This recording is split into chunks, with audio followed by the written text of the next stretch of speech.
Now, coming up is Pentecost Sunday. It's on the 8th of June. And here at Sanctuary, we're going to be partnering with 24/7 Prayer for the Pentecost Prayer Initiative. So that is coming up. Now, we have got Sam Harvey joining us, and he is part of the team organising this, and he joins us now. Hello, Sam. Yeah, good morning. How are you going? Yeah, really good. Now, this sounds very intriguing. I'm very interested in this, and I wonder if you could just kind of explain what it's all about.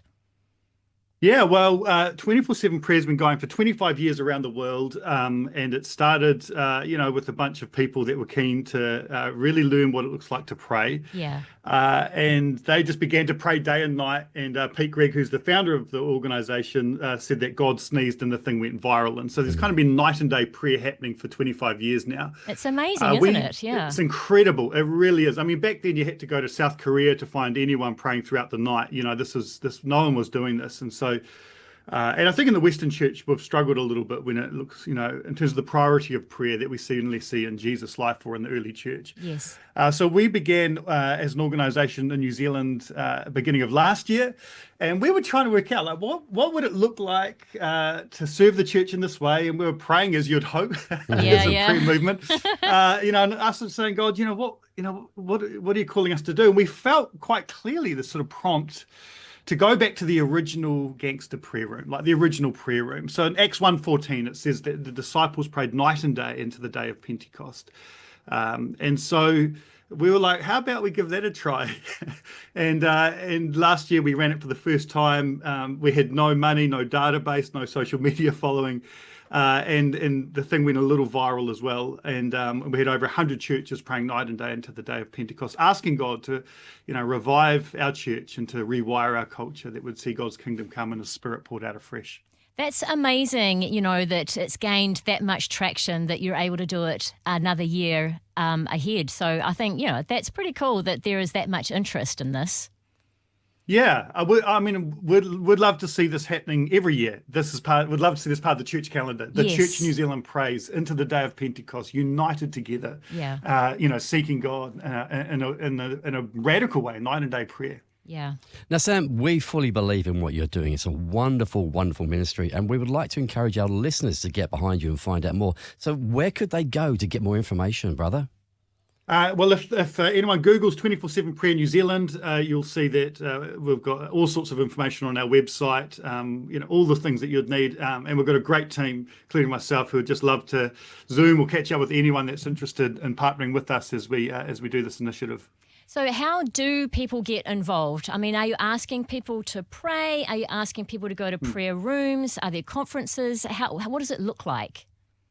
Yeah, the main thing we're trying to encourage is for people to run prayer rooms, to set up a dedicated space, and through our app you can then send out a link to folks, and they can pick an hour that they pray, and you can cover a night and day prayer in that way.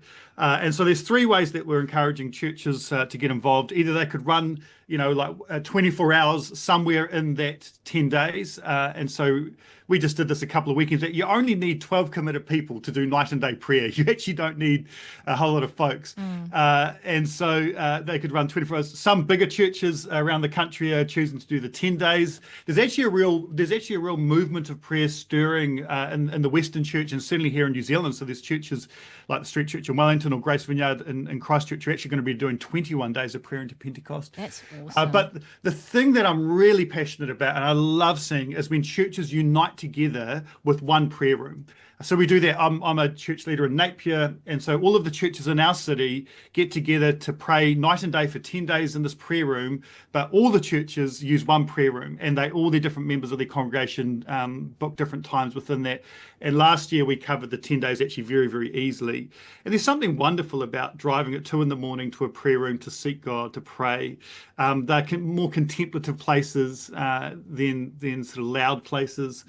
And they're very rich. Jesus prayed throughout the night on the regular, and there's something quite beautiful about imitating him as he does that. Yeah, I remember years ago our church had a 24/7 prayer room set up, and it was pretty cool, like you say, to have the alarm go off in the middle of the night, which I'm not a huge fan of, but to drive to the prayer room, and it is just, I don't know, there's something really special about it. So I think this is great, yeah. Now, Sam, I'm a big app user, and I think I've heard you on Lectio 365. That voice sounds very familiar. Have I heard you this there? is true. I've heard yeah, you. yeah. It was Yeah. earlier this year I did Lectio 365, and I'd actually forgotten because you recalled them a bit earlier. Yeah. What week it was. So I woke up on a Monday morning and my phone had lit up with all my friends complaining I'd completely ruined their quiet time. So, but it was a real privilege to do that. And Yeah, it's it an was. incredibly helpful tool in terms of helping us connect with And Jesus. it on was the daily. because it's the first time, because Lectio 365 had so many different accents. And suddenly I'm like, that's a Kiwi fella. I'm Yeah. sure it's a Kiwi fella. I'm like, yeah, it's Sam.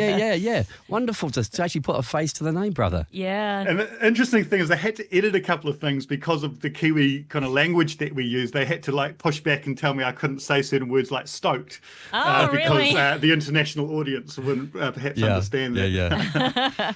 Oh, that's brilliant. Well, really good to chat with you, Sam. And I am really excited to see the churches come together for this Pentecost prayer initiative. I think it's really great.